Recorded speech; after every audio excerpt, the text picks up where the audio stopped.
Uyabona-ke namhlanje odadewethu bakhathele sebevele bachitheke apha ngoku. Ba-10 steps ahead ngoba badikiwe finish i-legend. Lalela, ngiza nendaba ungathi nyaka. Hello, sanibonani, Dumelang, igama uZandi, isibongo umfeka umalwandle lo, lwandle kalwela lwezibhekane zonethambela, likude phezulu.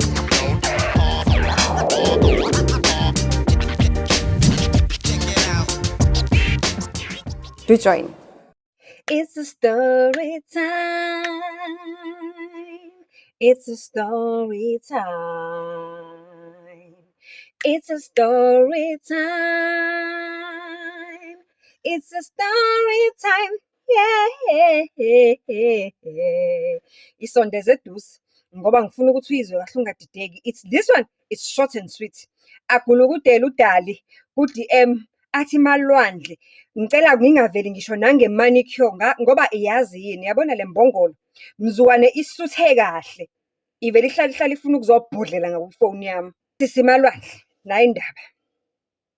Ngihlangane noMlisa 2014, okay? Uma ngihlangana noMlisa 2014 ngisanda kuqeda isikole, ngisanda kuqeda eVarsity. Ngiyasebenza, I'm minding my own business, I'm building my career life and everything is fine.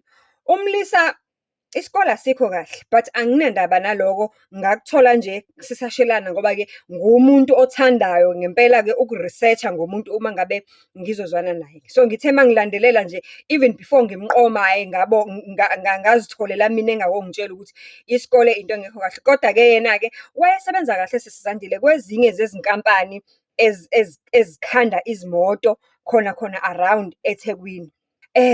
Uthi hhayi, uMlisa bashelane, bagijimisane, bashelane, uthi hhayi-ke insizwa ize igcine-ke imnqobe ngamazwi, right? Uma imnqoba ngamazwi, hhayi, bathandane kube mnandi. 2014, bathandane kube mnandi, bayakhiphana, babambana ngocicane, behla benyuka emamoli, emabhishi wenani. Uthi uphela u-2014, kusho ukuthi-ke manje sebelanda la ko-7-8 months. Uthi kuqala u-2015, uthe u-2015 makathi la ko-February kanje, kufika oma-Valentine uMlisa abe yinto e-sweet and romantic, enze yonke leya into eyenziwa abafana sibabona ku-TV. Ngithi nayi indoda yami ayifundile kodwa iseyintweni. Mina nje nge-Valentine sengivele ngathiwa phahla ngey'mbali e-office, athi ngingena nje emsebenzini, ngangena ngebhokhe engakaya. Uma ngithi emini kwalandela ilantshi, uma ngithi hayi bo, kwathiwa udlule ngapha babe ukushona kwelanga, uma ngithi ngiyafika endlini i-picnic. Uthi akukuhle. Uthi inhliziyo yami sisandile yavele yancibilika. Ngasho ngathi ya hhayi, ngiqome kahle. Uthi indaba yonakala lana-ke uMlisa-ke ukuthi yonke lento ayi-special ayenzayo ngale Valentine le ka-2015, unesicelo umfana. Unesicelo uthi, baby ngicela ungenze indoda emadodeni, ngikhathele abangani bami bonke sebeney'ngane. So nami ngicela ungenze emadodeni Nkosi yami, ungiphe u-baby. Ngicela ukufaka amathambo esiswini sakho. Ngicela uyeke ukuhlela Nkosi yami. Ngiyazi ukuthi you've just started your career. Nawe zisey'ningi into osazenza nasekhaya ufuna nje impilo yakho ukuthi ibe right before ube nabantu responsible for bona, and futhi vele suy'phathe kahle sonke lesikhathi waqeda isikole u-right. So ngiyacela nje, ngicela wenzele mina nawe ukuthi nami ngicela ekwelami igazi eliphuma kumina nawe. Uthi ngithi awu na, angithi phela manje uyazi nje ukuthi uma ngabe ufuna umuntu wesilisa efuna ukwenza lokho kufanele enze ini. Kuqala athi baby kulungile, ngiyakwazi konke lokho kodwa phela nami ngiyindoda and amasenti angimanga kahle hle, kufanele ngiqale phansi ngiplane kahle, yabo. Angifuni nami phela futhi ukuthi sithenge ingulube esesakeni, kufanele ngiqale phansi ngiplane kahle, ngibeke imali nayo yonke into ukuze ngenze izinto ngokohlelo. Okay fine. Uthi hhayi silokho siyayikhuluma-ke le ndaba, siyayikhuluma-ke le ndaba. Uyangilwisa njalo uma kangibona ngiphuza amaphilisi ami okuhlela ngoba ngangiwaphuza nje phambi kwakhe ngingamfihleli ngoba ngangingafuni iy'ngane, ngingekho ready for iy'ngane. I've just started my career, I've just finished e-university. Ekhaya basabheka ukuthi ngibalekelele, phela niyayazi i-black tax. Uthi kuhambe kwahamba kwafikelela isikhathi la ethi khona ake ngimnike uMlisa lento ayifunayo.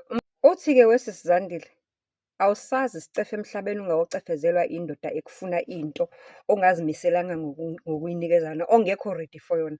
Yanesicefe indoda ingibelesele ngifuna ingane everyday. Up until ngaze ngathi kuyena, hhayi-ke kulungile-ke ngiyawayeka amaphilisi angisahleli, sizoyenza ingane. Hhayi-ke uthi wakhulelwa-ke, wathatha i-surprise nje, wathatha i-pregnancy test wayifaka ebhokisini wayigoqa kahle. Makaqeda ukuyigoqa kahle, yadilivwa wahamba wayidiliva emsebenzini nje, wathola nje iphakheji emsebenzini. Uthi yamfonela isheshe indoda-ke ijabula, Nkosi yami ngiyabonga, ngiyabonga sithandwa sami ngiyabonga. Uthi izinkinga zami zaqala la. Mase ngihlala phansi-ke nayo indoda after emveni kokuba sengimtshelile ukuthi ngi-pregnant. Iy'nkinga zami ziqale la sengisho khona ukuthi yini ekufanele mayenzeke mase kukhona ingane ngoba phela khona umuntu wesithathu. Ngihlala eflethini, I'm sharing a flat with other people. There's definitely no way I'm gonna raise my child among people I am sharing a flat with, abaziphilela iy'mpilo zabo, abazo-expose ingane yami ey'ntweni eziningi engingazithandi. Mina ngiyayibekezelela because ngimdala and I'm at the beginning of my career, so leyo life is fine, ngiyababekezelela. But I cannot live nengane lapha, nawe uyakwazi lokho. So-ke manje siyakhuluma-ke, siyaplana ukuthi ngitshele-ke, what plans do you have? Sihambisa ingane kini? Uzoyihlawulela? Sizothenga umuzi simuve in together ukuze sikwazi ukukhulisa ingane endaweni e-right and sibone kahle ukuthi indawo leyo iseduze kwama-flats or iseduze kwama-crash or kwenzakalani?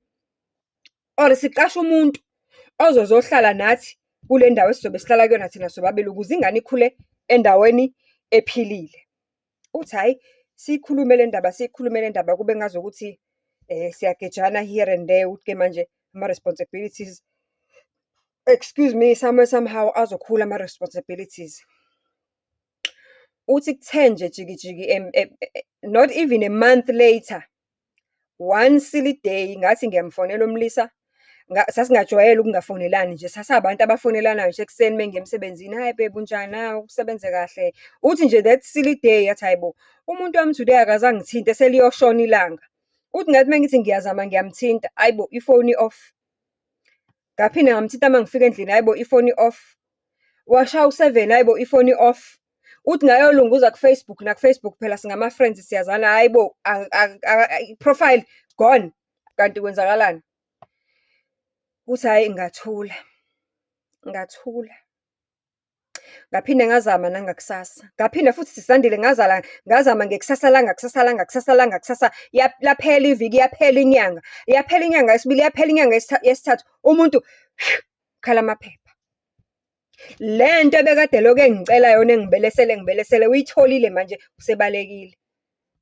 Wesisandile, ngicela ukukutshela ukuthi njengoba ngikhuluma nawe namhlanje, leyo ngane yacelwa ngo-2015 ina-10 years this year.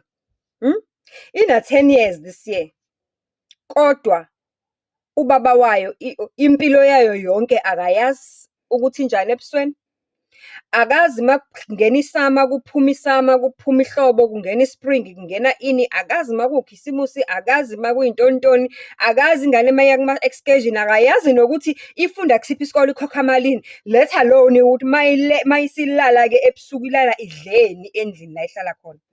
Hhayi, angisayiphathi-ke eyomkhero-ke, ama-lunch ntontoni hhayi, indaba endala-ke leyo. Mzukwane esuthu ubastard, mzukwane esuthe kahle. Uyafona futhi ufona mzukwane edakiwe, afone nje athi uyaphila umfana wami.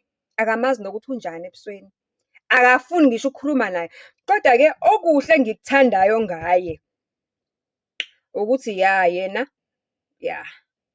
wayenza into yakhe yenzeka, kodwa-ke ekugcineni kosuku le ngane ena-10 years today ayikho. Ngangifuna ukubona ukuthi mase ngimnika ngempela lento ayifunayo uzoyimela yini, ngoba sasiyikhulumile na before ukuthi mina ngeke ngivele ngizale nje out of the blue. We'll have to ukuthi siplene kahle, and leyo nto leyo iyodinga ama-finances wangempela. Masiplene ukuthi khona umuntu wesithathu ozayo, let alone ngisenama-responsibilities amaningi kangaka, ngisasanda kuqala ukusebenza. Awukhiphanga ngisho iqhude ekhaya, unesibindi sokungicela umuntu ophilayo. Uthi ngithi Sisandile kuwena, awubatshele odadewethu ukuthi ngithi umuntu onelungelo lokucela umuntu omunye ophilayo onamehlo amabili nekhala, odlayo, ohambayo, Umuntu onelungelo lokukucela lowo muntu, umuntu ozimisele ngokuphila nawe impilo. Hhayi umuntu othe phithi ngabangani bakhe asebe obaba yena engakobi obaba. Iphela kanjalo-ke indaba yethu yanamhlanje. Osisi bethu sebehlakaniphile, they are 10 steps ahead. Ha, it's a story time. Khumbula ukuthi nawe yakho indaba ngayixoxa ama-experiences wabantu ahlukahlukene, ama-experiences, ama-DMs ngapha, yindaba ngapha zangempela, yindaba ngapha ezibuya kuma-DM, yindaba ngapha esiqoshana ngazo, yindaba ngapha esikhulisana ngazo, yindaba ngapha esifundayo kuzona, yindaba ngapha ezisihlekisayo, kwaze kwamnandi. Sende yakho indaba, story time.